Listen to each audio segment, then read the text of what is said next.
Hi, my name is Chris Erskine. I'm a self-trained artist, and this is my weekly art post, number 11. So this week I've been continuing to work on my Bold Street painting project. As I've mentioned in previous postings, this is my first serious attempt at painting in over 10 years. About 10 years ago, I decided to shift to printmaking, partly because of my tendency to go towards photorealism that I didn't like. I don't want to recreate the photograph, but I still want to be in a realistic manner of painting. So I went to printmaking, which creates a bit of a barrier in trying to strive to some kind of photorealism. The woodblock printing process just won't permit that unless you do an engraving, which is not the type of printmaking process I was using. So I've returned to painting, and this is my first big project. It's the Bold Street project, and I'm being very open about the whole process. I'm showing you each stage of the process to its completion, and either I will flame out and it will look like a very a very silly looking painting by a truly self-trained artist, or it will be something of merit and worth. In addition to returning the painting, I'm also switching medium. In the past I used acrylics, and now for the first time I'm going to be using oils.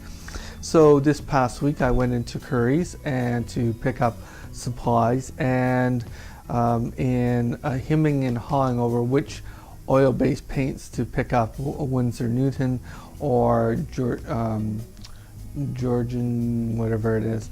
I was talking to the young lady at the store who's an artist and also a painter, and she mentioned the new water-based mixable oil-based paints, and according to her, that they perform just like oil-based paints without any of the drawbacks, without having to worry about what to do with rags and brushes and cleaning and turpentine and the smell and the need to take special measures to dispose of the waste products.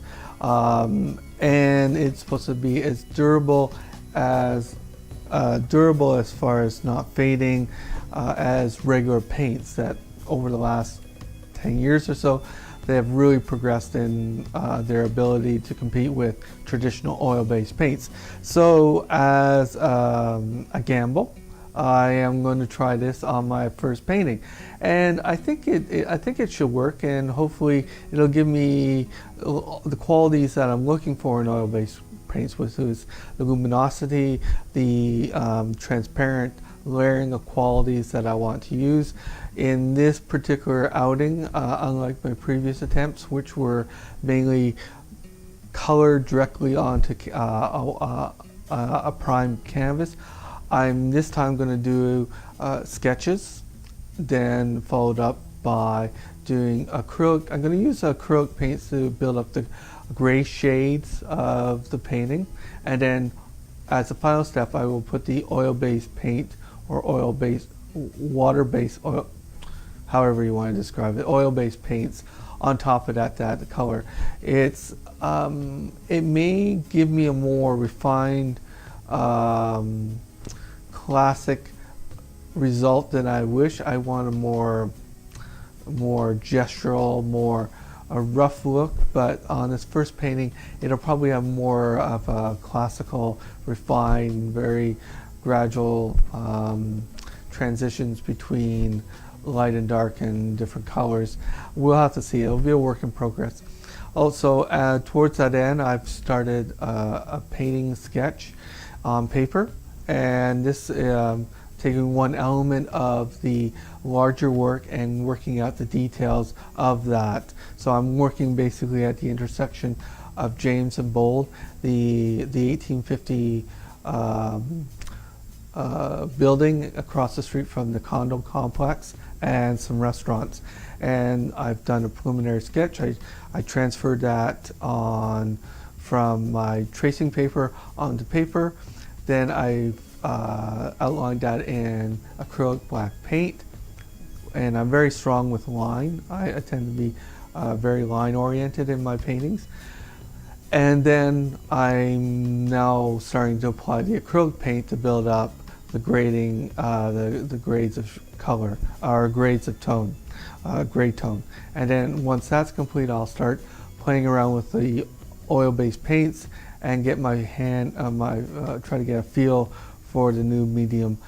Then I think after that I will do different elements of the larger composition in sections and work out the details before actually undertaking the painting, the actual painting itself. Now I'm debating about whether to do this on paper, and so there truly are sketches, they're not meant to be seen, or do mini portrait paintings on smaller canvases that can be independently considered a piece of artwork, and then with the final piece being the whole composition. I haven't resolved that. I don't want to get too far off the main goal of doing a very significant compositional work, but that may be because it's a big project, it might be better to break it down in smaller components and then lead up to the final composition. So we'll have to see. I'll have to feel that out and feel how it's going. So anyhow, I hope everyone's having a good week. I do thank everyone who has dropped by, the additional people who are following my WordPress blog, and also those who are following me on Twitter. I do appreciate that, and I will retweet stuff when I see something interesting that I respond to of yours out to my community as well. So again, thank you very much. I do appreciate the following. I do also appreciate the words of encouragement that I've received from you folks. Again, thanks very much. We'll take care. See you soon. Bye.